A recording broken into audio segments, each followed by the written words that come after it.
मेरा अख्तर सोड़ा मेरा Akhtar soda Fakhre Azhar soda Fakhre Azhar soda.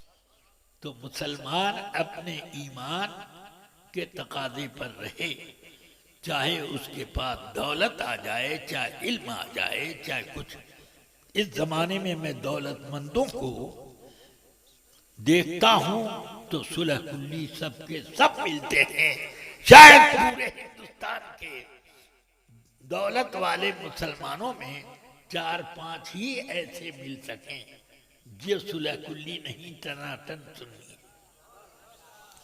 इसी तरह जिनको इल्म मिला है, तो अब मैं पूछता हूं तुम्हारे यहाँ कौन कौन आलिम हैं, उनका तरीका क्या है और वो किस तरीके से कौम को चलाते हैं, तो मुझे बड़ी ज्यादा मायूसी होती है।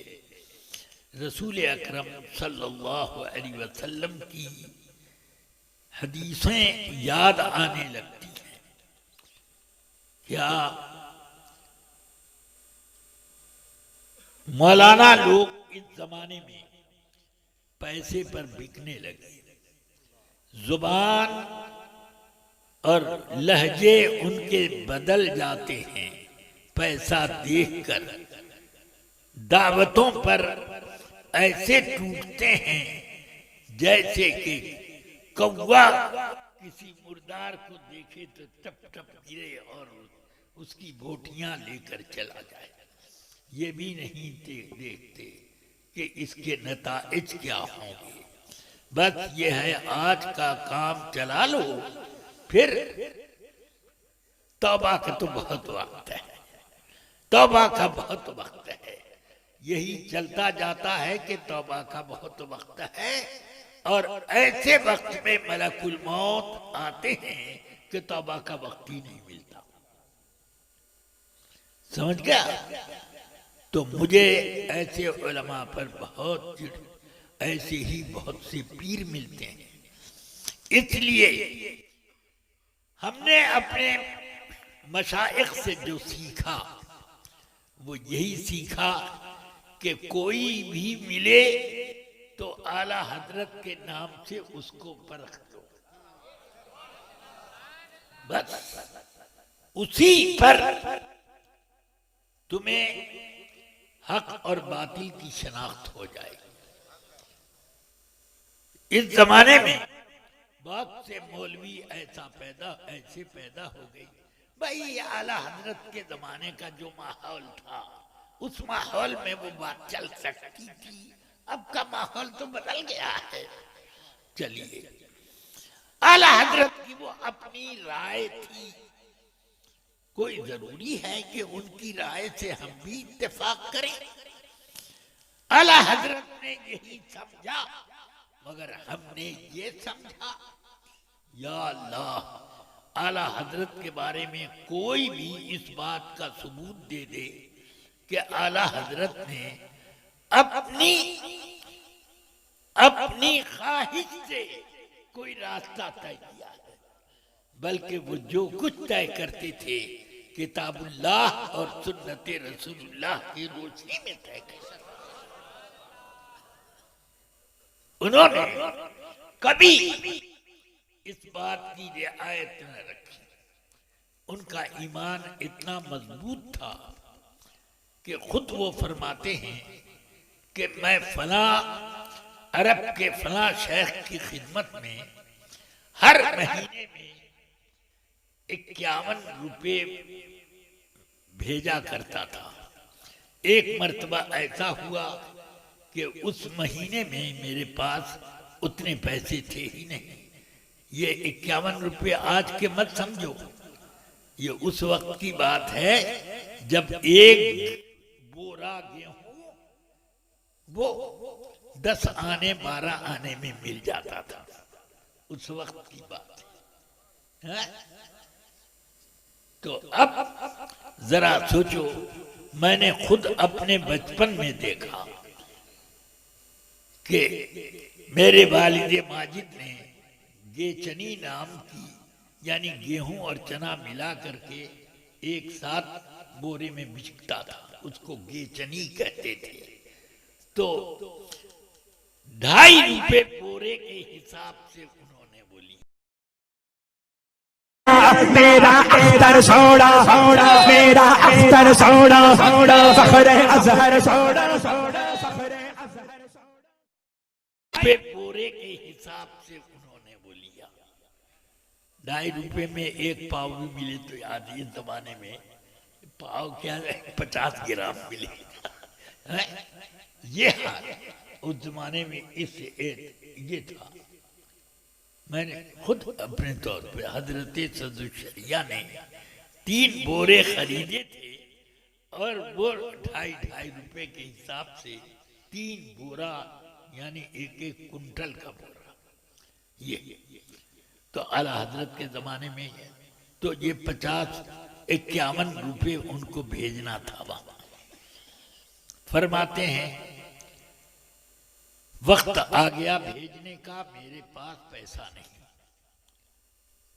तो मैंने सरकार की तरफ लौ लगाई कि वो आपकी बारगाह में एक शेख हैं, अब वहां कैसे मैं उनका नजराना भेजूं। फरमाते हैं इतने में धोरा जी के एक मेहमान आए मेरे पास। उन्होंने साहिब सलाम किया, दस्तबोसी की और जाते वक्त उन्होंने मुझे 52 रुपए नजराने में दिए। जब मैंने गिना तो मैं सोचने लगा कि जरूरत तो 51 रुपए की थी, ये 52 क्यों उन्होंने नजराना दिया। तो खट ख्याल आया कि 1 रुपया मनी ऑर्डर का खर्चा। सुभान अल्लाह, ये 1 रुपया मनी ऑर्डर करने का ये अलग से सरकार ने भेजा। तो उन हजरत हालांकि आला हजरत रज़ी अल्लाह ताला अन्हु खुद बहुत बड़े जमींदार थे, मगर जमींदार के ऊपर भी कभी कभी कैश के मामले में मुश्किलात आ जाती हैं। माल और जमीन तो बहुत है मगर पैसे नहीं हैं, तो ऐसा होता है। तो आला हजरत रज़ी अल्लाह ताला अन्हु खुद ये जिक्र कर रहे हैं कि हमको सरकार दिया करते हैं और तब हम ये काम करते हैं। ये अपनी मिसाल उनकी नहीं है। ला रब्बिल अर्श जिसको जो मिला उनसे मिला, बढ़ती है कौनैन में नेमत रसूलुल्लाह की। कितने मौलाना लोग चिल्ला रहे हैं इत्तेहाद करो, इत्तेहाद करो, इत्तेहाद करो। मुसलमानों की ताकत इत्तेहाद न होने की वजह से बिखर गई। मैंने कहा कि बेशक ये इख्तिलाफ की वजह से हमारी ताकत मुंतशिर हो गई, मगर इत्तेहाद करने में हमें क्यों पीसा जा रहा है। जिन्होंने इख्तिलाफ किया वो आए, हम तो सरकार के जमाने से उसी तरीके पर आ रहे। अब जिन्होंने नया तरीका निकाला उनको ना आना है, तब इत्तेहाद है। न ये कि हम अपना असल तरीका जो हमें मिल रहा है इस्लाम की बारगाह से, उस तरीके को छोड़कर गैर मुस्लिमों के तरीके पर इत्तेहाद करें। ला इलाहा इल्लल्लाह।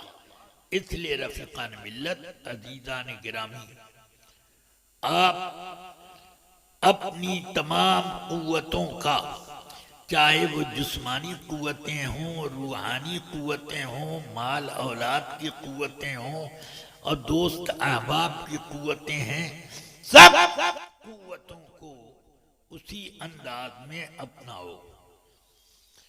ये नहीं कि अपने लिए उनको नुकसानदेह बनाओ। उस पैसे पर 1000 बार लानत जो आदमी को गलत रवी पर ले जाए। इसीलिए सरकार दुआ फरमाते थे, अल्लाहुम्मा इन्नी अऊज़ु बिका मिन इल्मिन ला यनफ़ा व दुआइन ला युस्मा व क़ल्बिन ला यख़शा व नफ्सिन ला तशबा व मिन हाउलाइल अरबा। ए अल्लाह, मुझे तू पनाह में रख इन 4 चीजों से, उस इल्म से जो नफा ना दे, गलत आदमी को गलत रास्ते पर ले जाए, और उस दुआ से जो कबूल होने के बजाय रद्द हो जाए, उस दुआ से भी मुझे बचाना। और मुझे बचा उस दिल से जिस दिल में अल्लाह का खौफ और उसका इखलास न हो, और मुझे ऐसे नफ्स से बचा जो नफ्स बहुत कुछ पाने के बाद भी आसूदा ना हो और हिर्स और लालच बढ़ता ही जाए। 1000 के लिए तड़पते रहे, जब 1000 आ गया तो 2000 के लिए, 2000 आ गया तो अब लाख के लिए तड़पने लगे, लाख आ गया तो 2 लाख 5 लाख क्यों नहीं बना, ये भी हो गया तो अब करोड़ा कब बने, कैसे बने, लालच करते करते। तो ये कैसे होगा कि अगर ये इस लालच में रहोगे तो अल्लाह तबारक व तआला की बारगाह में कब खर्च करोगे और कब कुर्बे इलाही हासिल